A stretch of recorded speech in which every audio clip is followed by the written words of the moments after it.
Every year, in a serene and peaceful place, a World Spirituality Festival is held, an event that brings together religious leaders from across the globe.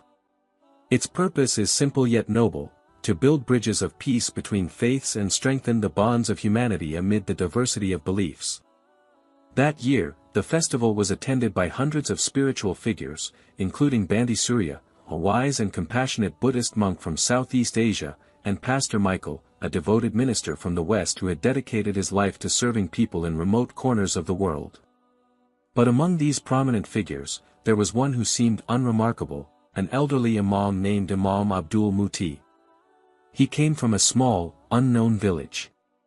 He wasn't featured in the media, had few followers, and wasn't a scholar often seen on television. Yet in his hometown, he was the guiding light of prayer, a teacher of the Qur'an, and a living example of simplicity. The festival was lively. Each figure was given a chance to speak. Bhante Surya spoke about the importance of inner peace and liberation from desire. Pastor Michael spoke about the love of Jesus and the importance of serving others. When it was Imam Abdul Muti's turn, not many expected much, just an old man with a white turban and a wooden cane. But when he began to speak, the atmosphere shifted. "I am not a great man. I am merely someone trying to live in peace.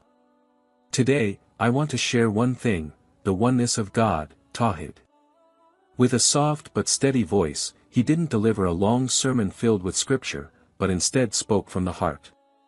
He talked about the most compassionate God, how Islam teaches us to honor our mothers 3 times more than our fathers, and how every Islamic greeting is actually a prayer for the other person's peace. After the event, Bhante Surya and Pastor Michael unexpectedly approached him. "Imam," said Bhante, "I felt peace while you were speaking. It was different than usual." Pastor Michael nodded slowly. "Your words touched not just my mind, but also my heart." Imam Abdul Muti simply smiled. He invited them to sit beneath a shady tree in the garden behind the venue. There, a life-changing conversation unfolded. It wasn't a debate between religions, but a heartfelt dialogue among friends seeking the same light. One by one, their questions were answered, about why Muslims worship one God, about Prophet Muhammad who could neither read nor write but conveyed revelations that transformed the world, about the Quran that has remained unchanged since it was revealed, about prayer, ablution, and the closeness between humans and their Creator. Time passed quickly. Evening began to fall. Bhante Surya bowed his head, eyes glistening.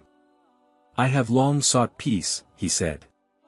"But today, I found something deeper, a truth that stirred my soul." Pastor Michael held his small cross and stared at it deeply. "I have walked a long road with love.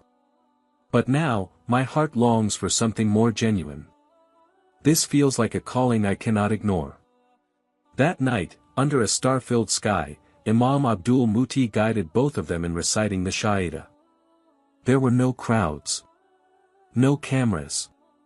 Only tears, embraces, and a peace beyond words. Bhante Surya is now known as Yusuf, and Pastor Michael became Isa. They didn't completely abandon their former identities, for Islam does not erase identity, it purifies it. They returned to their respective homelands, but their lives had changed. They became bearers of Islam's gentle light, calm, comforting, and reaching the hearts of all who seek the truth. And Imam Abdul Muti? He returned to his little village, teaching children to recite the Quran, sweeping the mosque courtyard, and washing the deceased as he always had. He never boasted about what had happened. But the heavens know that on that day, 2 souls found guidance, because of an old man who carried God's light in his silence. That night still lingers in their minds. Amidst the silence and tranquility of nature, 2 hearts that had been searching all along finally found their home in Islam. But the journey was not over. In fact, it had only just begun. Returning to his country, Brother Yusuf, who was once Bhante Surya, experienced emotions that were hard to express. He no longer wore the yellow robe that was the hallmark of a monk, but he was still not accustomed to his new identity. He still woke up at dawn, sat quietly by the pond, just as he used to. But now, He greeted the dawn with the takbir and wudu, not meditation. He prayed slowly, still stumbling over short surahs, but his tears always fell when he bowed in sujud. He felt close. Very close. Closer than anything he had ever felt in his life. However, not everything went smoothly. Some of his fellow monks felt disappointed, and some even distanced themselves. But Yusuf was not angry. He became even gentler. He understood that guidance is Allah's right, and everyone has their own time. He began to learn Arabic, read the translation of the Qur'an, and attended online lectures from scholars. When asked why he converted to Islam, he simply answered, "Because I no longer just feel at peace, but I also feel that I am in the right." On the other hand, Brother Isa, who was once Pastor Michael, faced a greater inner turmoil. He had a congregation that loved him, and he loved them in return. But his heart had changed. He didn't want to lie to anyone, especially not to himself. Honestly, he spoke to a few close friends. Some were angry, some were disappointed, even accusing him of being misguided. But some remained silent and began to ask questions. He didn't immediately change his entire life. He still helped the poor, visited the sick, and greeted orphans. But now, he referred to all of that as charity and good deeds, no longer as a mission. In the quiet of the night, he read Surah Maryam, and tears fell as he read the story of Prophet Isa. He said to himself, "Now I know him more closely than ever before, and I know I haven't betrayed him. In fact, I am following the path that he himself showed." A few months later, Imam Abdul Muti received 2 letters. One from Yusuf, one from Isa. Both were handwritten, using simple language but filled with love. Yusuf wrote that he wanted to come to the small village where the Imam lived to learn directly. Isa wrote similarly, expressing that he wanted to learn Islam from the very beginning, but not from academics, rather from someone who first brought tranquility to his heart. The old Imam read the letters with trembling hands, and his tears slowly dripped onto the paper he held. He never imagined that he, a mere village Imam, would become a mediator of guidance for 2 world figures. So, he replied to them. Briefly, gently, and with sincerity. "Come. Water always welcomes the river. This house belongs to anyone who seeks God." The seasons changed. The rain had just stopped sweeping the dirt roads of the small village. The morning fog still enveloped the fields and trees when 2 unfamiliar figures stepped out of the old rental car they had taken from the city. The first one, with a tan complexion, a thin beard, carrying a cloth bag containing the Qur'an and a few notebooks, was Yusuf, a former monk, now wearing simple clothes and a small turban over his shoulder. The second one, taller and fair-skinned, wearing a grey robe and carrying a large bag, was Isa, a former priest, now calmer than before, like someone who had just returned from an inner battle. At the end of the village road, Imam Abdul Muti was already standing, waiting for them. His body was still thin, his wooden staff still loyal in his hand, and his smile was as warm as the morning sun. Without many words, they embraced. There were no long speeches, only tears that spoke. 3 different souls met in one bond, Islam. Yusuf and Isa stayed in a small room behind the mosque. Every morning, they woke up before the far call to prayer, took ablution from the well, and prayed in congregation with the villagers. The children, who usually ran around the mosque yard, now often sat with them, listening to stories about distant lands. Imam Abdul Muti began guiding them like a father. He didn't teach Islam through lofty theories. He taught through a life example. Islam is not just in the mind. It is also in the hands, in the feet, in the tongue, and in the heart, he said one day. He invited them to help take care of the deceased villagers, clean the mosque, harvest rice with the farmers, and even deliver food to the elderly widow living at the edge of the village. Day by day, they began to understand that Islam is not just a religion but a way of life. One night, after the Isha prayer, Isa sat with the Imam on the mosque's porch. The gentle night breeze swept through the leaves. Imam, Isa asked softly, how does one repay guidance? Imam Abdul Muti gazed at the starry sky. Then he answered. By becoming guidance for others. Those words echoed in Isa's heart. And Yusuf, who had been listening from behind, fell silent. They began to realize that their journey was far from over. Now, they had a mission, to become a path of light for others, just as the Imam had been a path for them.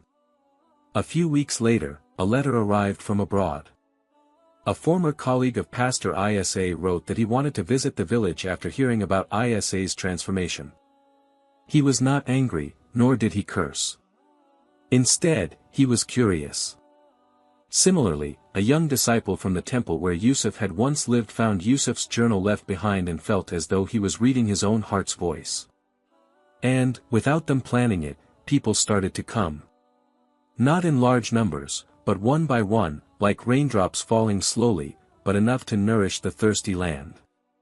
The small village began to change. It was not turning into a spiritual tourist site, but rather becoming a garden of guidance where people came not to witness miracles, but to seek the truth and return home carrying light. The days in the village were increasingly different. In the past, the sound of roosters crowing and children reciting the Qur'an were the rhythm of the morning. Now, sometimes the sound of foreign cars, laughter in various languages, and the curious footsteps of truth seekers could be heard. Yusuf and Isa were no longer just students. Slowly, they were becoming guides. They never positioned themselves as teachers, but anyone who came always felt comfortable asking them questions. They answered with sincerity, not with claims. Their nights were not quiet. Imam Abdul Muti's house was often filled with small discussions. They talked about verses, the stories of the prophets, and even the most fundamental questions like, why did God create us if he knew some would go astray? The Imam always smiled when he heard such questions. Because he is all-knowing, but also most just. He gives choices, and provides light for those who wish to seek. However, just as light draws attention, darkness began to lurk. One morning, a young man from the village came running, holding a national newspaper. Imam, there's a story about us. The headline. Small village becomes a magnet for converts worldwide, miracle or doctrine. The content of the article mixed facts with prejudices. There was a quote from a former colleague of Pastor Isa, who spoke of subtle brainwashing, and an excerpt from an interview with a visitor who felt subtly guided into Islam. The villagers were anxious.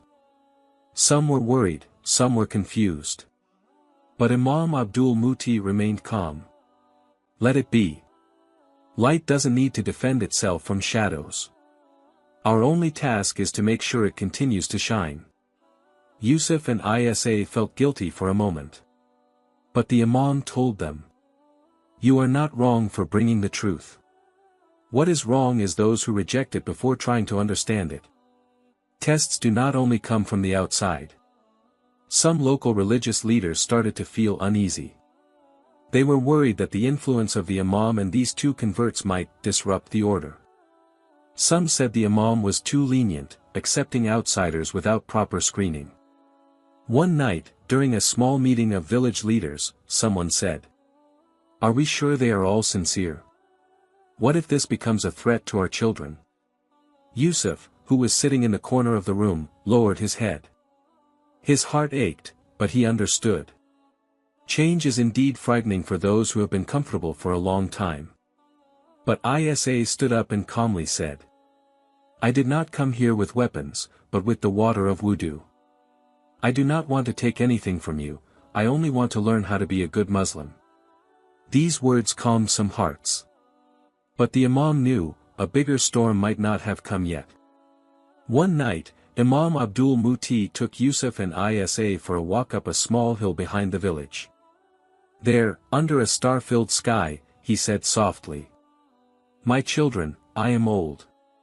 Soon I will be called. Yusuf lowered his head. Isa held the Imam's hand. But you are not finished. Islam is not just about your entry into it. It's about you preserving it, spreading it with love. He gave each of them a small, worn pocket-sized Qur'an. Take this wherever you go. Do not leave this world as you found it. Let there be light that you leave behind. They both cried that night. But not out of fear of loss. Rather, because they knew, they had been entrusted with something much greater than just living in peace. That dawn came quietly. The wind, which was usually gentle, this time carried a different kind of air. The sky was still dark, but the birds hadn't begun chirping as they usually did. It was as if nature knew something was about to happen. Yusuf woke up early.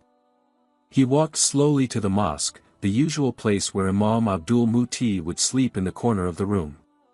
But that morning, there was no sound of the Imam's small cough. No tasbih trembling in his old hand. He approached and touched the blanket, then slowly opened it. Imam Abdul Muti had gone. His face was peaceful, smiling, with fingers still holding a small Quran to his chest. Yusuf trembled. No tears fell, only a breath held back that felt like climbing a mountain with a heavy burden. Isa arrived shortly after, and upon seeing the face of their teacher, he fell to his knees, hugging his body like a child who had lost his father. He never asked us to call him a teacher. But everything we knew came from him. It didn't take long for the news to spread throughout the village. Cries erupted in every home. Children wept without knowing exactly why. The elders hugged the Quran. Mothers sat in the porch reading Yasin repeatedly, as if soothing their own hearts. But something unexpected happened. People from various countries began arriving. Those who had once come as guests, seeking Islam, came back. They heard from social media, from personal letters, from the small writings of the Imam that they had once taken home. Not because of luxury, but because of reverence. Not because of crowds, but because of sincerity. No banners, no billboards. Only thousands of takbirs and sobs filling the air. Yusuf and Isa stood at the grave, holding the wet red earth. He hasn't left. He stays in every prostration of ours, in every step we take on this path, Yusuf said with a trembling voice. A few days after the burial, Isa found an envelope on the Imam's bookshelf. On it was written, "For those who continue." The contents were brief, with handwriting that had begun to tremble but was still legible. "My children. If you are reading this letter, then I have returned to his side. Do not weep for my departure, for I left with a smile, knowing that you have found what you have been searching for all along. Islam is not just the religion you embrace. It is the light that you must keep. Not with anger. Not with debates. But with love, example, and patience. Never tire of being the path. For you never know who will reach Allah through you. And if you miss me, remember, every prostration of ours faces the same point." Their tears fell on the paper. But this time, they were not tears of sorrow. They were a promise. A promise not to disappoint him. To keep the greatest legacy he ever gave them, faith.